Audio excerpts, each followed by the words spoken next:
Subscribe to our YouTube channel and press the bell icon to get the latest updates.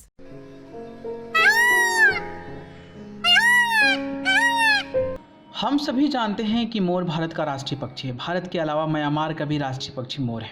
Science की भाषा में मोर को पाओ क्रेस्टेटस कहा जाता है, वहीं अंग्रेजी में इसे पीफाउल और पीकॉक कहा जाता है। आज हम आपको बता रहे हैं कि मोर मोरनी से जुड़ी कुछ इंटरेस्टिंग बातें।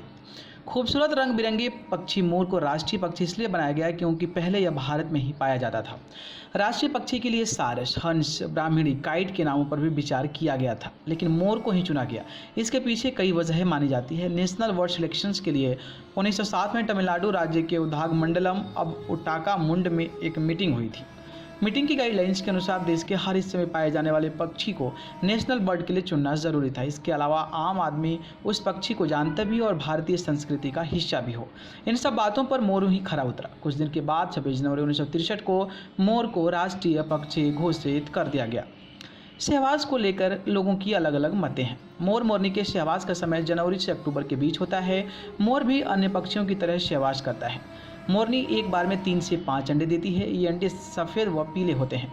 मोर सहवास के दौरान अलग अलग आवाज़ों के जरिए मोरनी को आकर्षित करती है। अमेरिकन नेचुरलिस्ट की रिसर्च में छपी रिपोर्ट के मुताबिक बायोलॉजिस्ट ने नर पक्षी की आवाज़ रिकॉर्ड की है। हिंदू धर्म में भी माने मोर शिष्टता और सुंदरता का प्रतीक है। मोर पंख को मुकुट और सिंहासनों पर लगाया जाता है। मोर पंख में स्याही भरकर लिखने वाले कवियों ने इसकी महत्ता को बताया है। मोर हिंदू धर्म में खास तौर पर मान्य है। भगवान कृष्ण मोर पंख को माथे पर धारण करते थे। इसके अलावा शिव पुत्र कार्तिकेय का वाहन भी मोर है। माना जाता है कि मोर मूल रूप से भारत में पाए जाते हैं। सबसे पहले सिकंदर मोरों को भारत से यूनान ले गया था। उसके बाद से दुनिया भर के कई देशों में इसकी अलग अलग प्रजातियां हो गई। आज भी मोरों की सबसे सुंदर प्रजातियां भारत में ही पाई जाती है।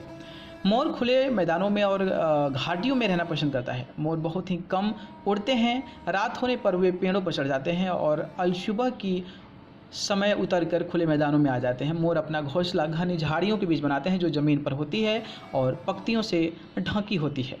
क्या खाते हैं मोर? मोर सर्वाहारी होते हैं, यानी सांप, बिच्छी, छिपकली और कई तरह के कीड़े मकोड़े खा जाते हैं। इसके अलावा अन्य के दाने भी खाते हैं। फसलों के कीड़े मकोड़े खाकर मोर किसानों की मदद करता है, इसलिए लोगों को पसंद है। जंगल के खतरे को भोंपू भी मोर है। शेर, बाघ, चीता जब शिकार के निकलते हैं तो मोर चिल्लाने लगता है। मोर का नृत्य फेमस है। वो समूह में धीमी गति का नृत्य करता है। मोर का शिकार भारत में पूरी तरह से बैन है। इसे भारतीय वन्यजीव अधिनियम 1972 के तहत संरक्षण दिया गया है। एक मोर के कुंभ में 4 से 5 मोरनियां होती है। इतनी मोरनियां एक साल में 20 से 25 अंडे देती हैं। मोरनियों को आकर्षित करने के लिए मोर धीमे धीमे नृत्य करते हैं। खासकर बरसात के मौसम में मोर सबसे ज़्यादा खुश नजर आते हैं। मोर के नृत्य से प्रभावित होकर मादा मोर नर मोर को तरफ ही चली आती है। देश में सबसे ज़्यादा मोर मोरनियां राजस्थान, हरियाणा, पंजाब, तमिलनाडु और गुजरात, बंगाल में पाए जाते हैं।